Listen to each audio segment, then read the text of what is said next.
मागे जे कुणाला दिलेले आहेत त्यांचे कुणाच्याही लाडक्या बहिणींचे पैसे घेतले जाणार नाही, परंतु ज्या लाडक्या बहिणीकडे 4 चाकी वाहन असतील, ज्या लाडक्या बहिणींचं उत्पन्न 2,50,000 वार्षिकच्या पेक्षा जास्त असेल, ज्या लाडक्या बहिणींच्या संदर्भामध्ये ती संजय गांधी निराधारचे 1,500 रुपये घेत असेल आणि इकडेही 1,500 रुपये घेत असेल, तर तिला संजय गांधी निराधारचे 1,500 रुपये आम्ही चालू ठेवायचा निर्णय घेणार आहोत आणि इकडचे 1,500 रुपये त्या ठिकाणी बंद करणार आहोत.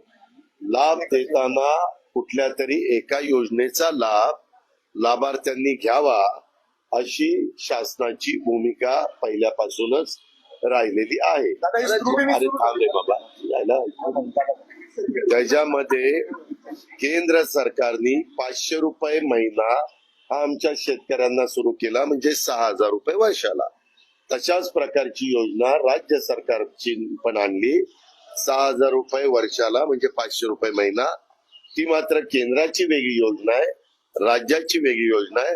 असे 6,6 12,000 रुपये आमच्या शेतकऱ्याला त्या ठिकाणी मिळतात. परंतु राज्याच्या ज्या श्रावणबाळ योजना असेल किंवा राज्याची संजय गांधी निराधार योजना असेल, राज्याची लाडकी बहिणीची योजना असेल किंवा इतर अनेक योजना असतील, त्याच्यामध्ये एकच लाभ त्या लाभार्थ्यांनी घ्यावा.